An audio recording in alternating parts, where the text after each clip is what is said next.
Baik, Assalamualaikum warahmatullahi wabarakatuh. Warahmatullahi wabarakatuh. Baik, di sini kami dari kelompok 7 akan menyampaikan yaitu tentang terkait PowerPoint yang sudah kami berjalan bersama, yaitu tentang penentuan sektor bulan dan struktur pertanian di Kabupaten Semarang. Jadi sebelum masuk ke inti dari materi yang nanti kita akan sampaikan, saya akan memperkenalkan diri anggota dari kelompok 7.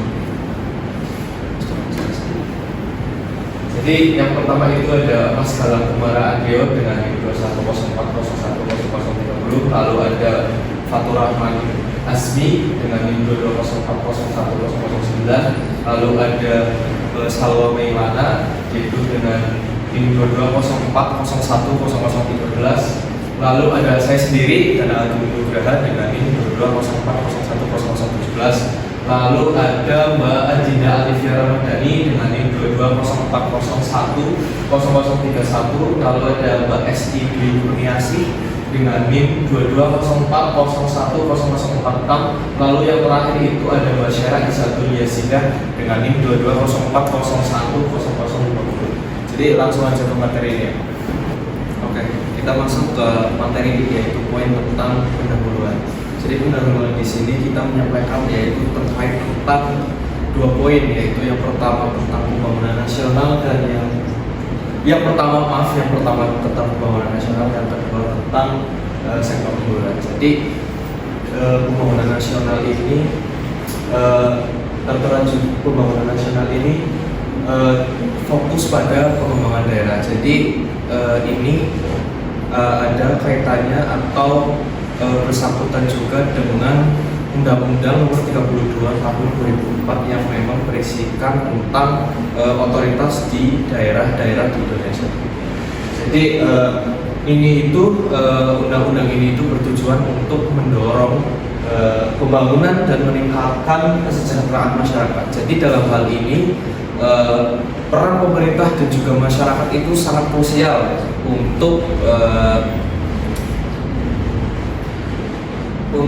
meningkatkan atau memanfaatkan potensi secara optimal di suatu daerah. Gitu.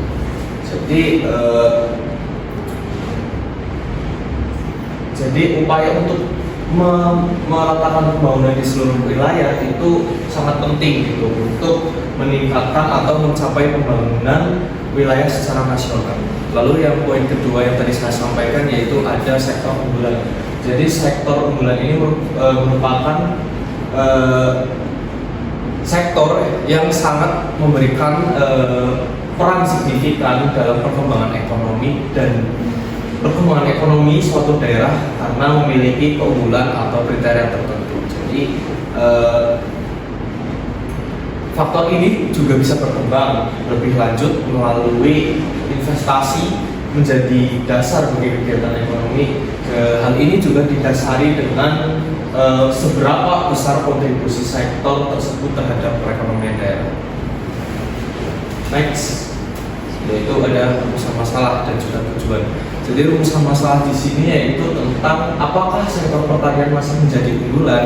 Nah, di sini kita mencari apakah sektor pertanian menjadi unggulan dengan analisis location question yang bertujuan untuk kita mengetahui peranan sektor pertanian unggulan yang ada di Kabupaten Semarang itu apa. Lalu yang kedua ada apakah terjadi perubahan peranan sektor pertanian di masa yang akan datang. Jadi di sini kita juga mencari hasilnya dengan analisis dynamic location question yang bertujuan untuk agar kita mengetahui perubahan peranan sektor pertanian di masa yang akan datang di Kabupaten Semarang.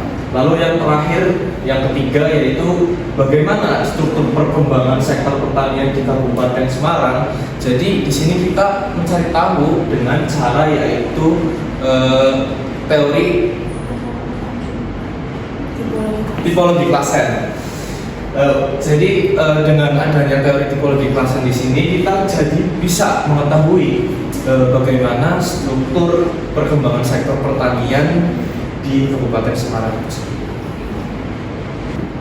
Baik, selanjutnya berikut hasil dan pembahasan peran sektor pertanian di Kabupaten Semarang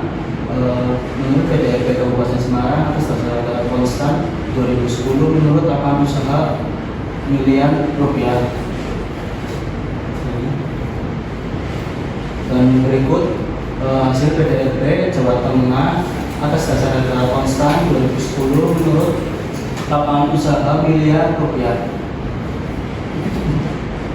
Berikut hasil data dan pembahasan pada sektor pertanian di Kabupaten Semarang dengan nilai LP nilai location question sektor pertanian dan sektor pertanian lainnya di Kabupaten Semarang.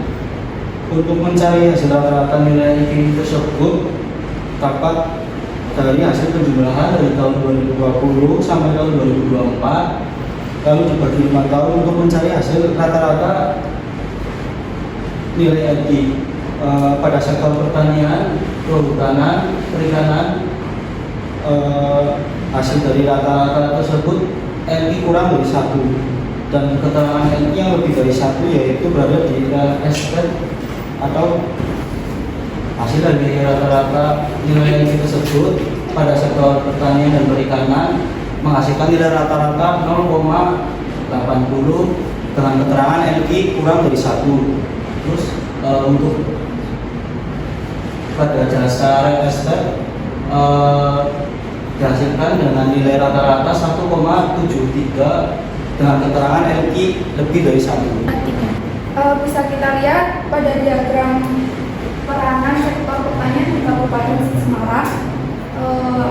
Paling unggul adalah real estate, sedangkan pertanian berada di 0,80, di mana LP lebih kecil dari 1 yang artinya sektor tersebut tidak unggul.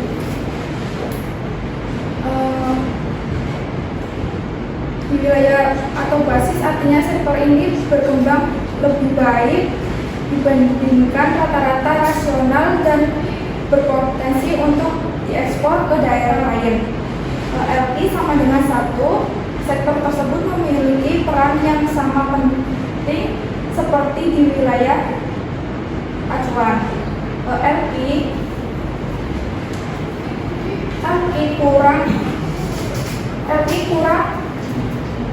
1, sektor tersebut tidak unggul, artinya peran sektor tersebut lebih kecil dibandingkan wilayah acuan yang biasanya tergantung pada impor dari daerah lain. Selanjutnya ada pembahasan location question atau LP di Kabupaten Semarang. Pembahasan location question di Kabupaten Semarang berfokus pada analisis sektor ekonomi yang menjadi unggulan daerah berdasarkan kontribusinya terhadap PDRB dibandingkan dengan kontribusi sektor tersebut di tingkat provinsi Jawa Tengah. LP membantu pemerintah dan pelaku ekonomi memahami sektor mana yang layak dikembangkan karena memiliki potensi daya saing tinggi secara regional. Nilai LP sektor pertanian Kabupaten Semarang dalam 5 tahun terakhir 2020 sampai 2024 berada pada kisaran 0,79 hingga 0,81 dengan rata-rata sebesar 0,80. Nilai tersebut berada di bawah angka 1 yang menunjukkan bahwa peran sektor pertanian terhadap PDRB Kabupaten Semarang masih lebih kecil dibandingkan rata-rata kontribusinya di tingkat provinsi. Artinya, sektor ini termasuk dalam kategori non-basis, sehingga belum dapat menciptakan surplus untuk dikirim keluar daerah, bahkan masih memerlukan pasokan dari wilayah lain guna mencukupi kebutuhan lokal. Selanjutnya ini adalah data laju pertumbuhan PDRB Kabupaten Semarang yang sebelah kiri adalah Kabupaten Semarang dan sebelah kanan adalah Provinsi Jawa Tengah. Dari data kabupaten dan provinsi kemudian dicari rata-rata dari 17 sektor, kemudian dari rata-rata tersebut dimasukkan rumus dengan rumus DRI. 1 ditambah rata-rata laju pertumbuhan sektor atau subsektor kabupaten. Dibagi 1 ditambah rata-rata laju pertumbuhan PDRB kabupaten. Kemudian dibagi lagi dengan 1 ditambah rata-rata laju pertumbuhan sektor atau subsektor provinsi. Terus dibagi lagi 1 ditambah rata-rata laju pertumbuhan PDRB seluruh sektor provinsi. Ya, masuk ke slide selanjutnya itu hasil pembahasan dari nilai DLI. Sini bisa kita lihat nilai DLI pertanian menunjukkan 0,21, yaitu menunjukkan adanya penurunan dan menunjukkan bahwa pertanian adalah salah satu produk yang akan tetap, salah satu sektor yang akan tetap menjadi sektor yang membuka unggulan. Kita lihat selanjutnya juga ada data DRI. Sini dari rata-rata DRI pada Kabupaten Semarang, posisi sektor pertanian di Kabupaten Semarang berada pada urutan terakhir. Sedangkan urutan pertama diduduki oleh sektor jasa dan kegiatan sosial. Terus ada pembahasan dinamik location question di Kabupaten Semarang. Berdasarkan hasil perhitungan nilai DRI, sektor pertanian, kehutanan, dan perikanan di Kabupaten Semarang adalah sebesar 0,21, di mana nilai ini menunjukkan bahwa sektor tersebut tidak mengalami pertumbuhan yang lebih cepat dibandingkan sektor yang sama di Provinsi Jawa Tengah. Dalam interpretasi DRI, nilai kurang dari 1 berarti bahwa laju pertumbuhan sektor ini didara lebih lambat daripada di tingkat provinsi. Selanjutnya yaitu ada struktur perkembangan sektor pertanian di Kabupaten Semarang. Dapat dilihat bahwa nilai rata-rata pertumbuhan Kabupaten Semarang dari tahun 2020 sampai 2024 memiliki nilai rata-rata yaitu negatif 0,41, sedangkan nilai rata-rata pertumbuhan Provinsi Jawa Tengah dari 2020 sampai 2024 menunjukkan nilai rata-rata sebesar 0,54. Selanjutnya yaitu nilai rata-rata kontribusi. Nilai rata-rata kontribusi Kabupaten Semarang dari 2020 sampai 2024 memiliki nilai rata-rata sebesar 1,04, dan nilai rata-rata kontribusi Provinsi Jawa Tengah dari 2020 sampai 2024 memiliki nilai rata-rata 1,13. Selanjutnya yaitu hasil dari pembahasan struktur perkembangan sektor pertanian di Kabupaten Semarang. Sektor pertanian, kehutanan, dan perikanan masuk ke kuadran 2. Hal ini disebabkan oleh nilai rata-rata pertumbuhan kabupaten lebih kecil daripada nilai rata-rata pertumbuhan provinsi, dan rata-rata kontribusi kabupaten lebih kecil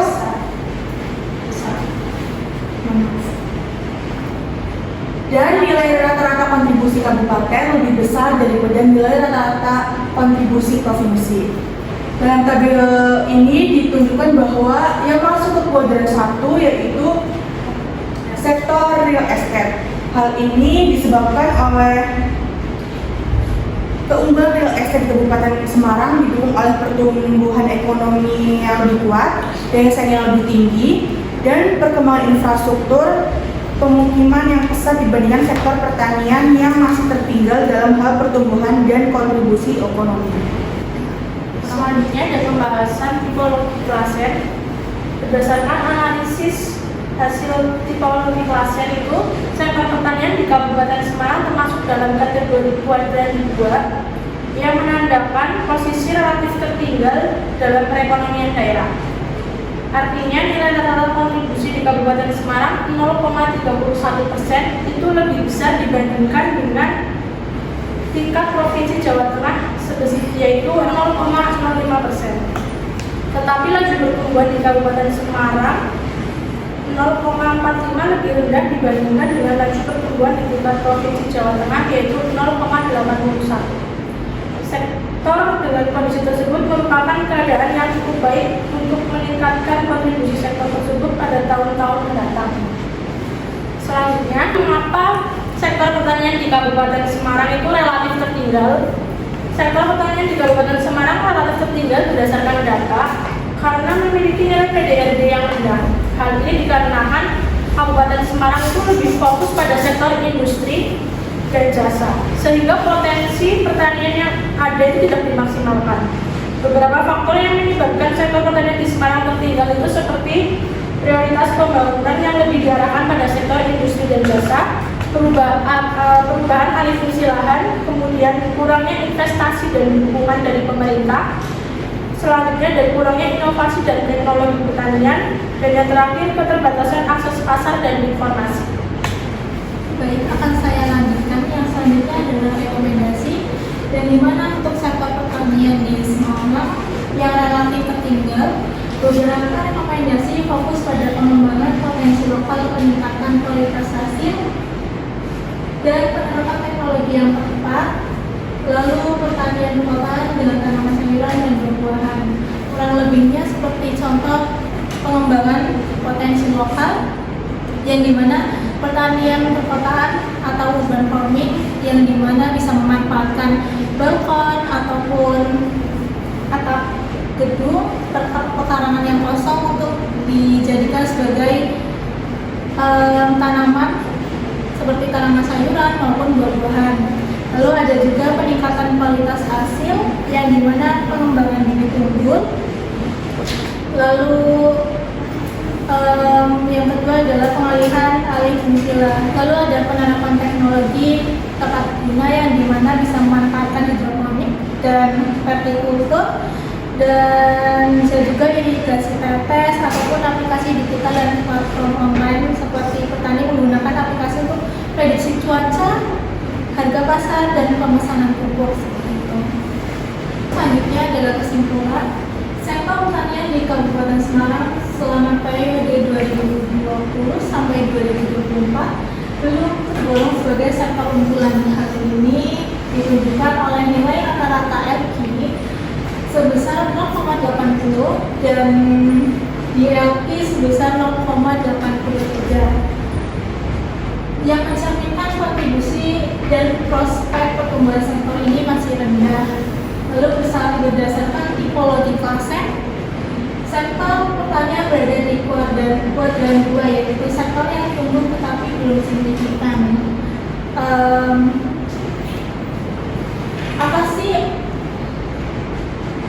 Apa saja sih faktor yang menyebabkan sektor pertumbuhan laju pertumbuhan di Kabupaten Semarang, yaitu produktivitasnya rendah, di mana teknologi masih tradisional dan juga hasil per hektar masih rendah. Lalu ada minimnya nilai tambah, yang dimana hasil pertanian dijual dalam bentuk mentah tanpa diolah terlebih dahulu. Lalu yang ketiga ada akses pasar yang terbatas. Kebanyakan petani masih belum terhubung langsung ke pasar modern seperti supermarket ataupun hotel ataupun ekspor. Lalu ada minimnya akses digital dan platform. Lalu yang keempat adalah kurangnya investasi dan dukungan kebijakan. Belum banyak investor yang tertarik mengembangkan sektor pertanian non-unggulan karena dianggap beresiko tinggi dan kurang menguntungkan. Lalu meskipun kontribusinya sedikit, lebih tinggi dari rata-rata provinsi, laju pertumbuhannya masih di bawah rata-rata. Oleh karena itu, diperlukan strategi pengembangan yang lebih kuat dari pemerintah daerah untuk meningkatkan produktivitas, efisiensi, dan nilai tambah agar sektor ini dapat menjadi sektor yang unggulan berkelanjutan. Oke, baik, mungkin itu yang bisa dari kelompok 7 sampaikan terkait materi tadi. Kurang dan lebihnya mohon maaf. Wassalamualaikum warahmatullahi wabarakatuh. Waalaikumsalam warahmatullahi wabarakatuh.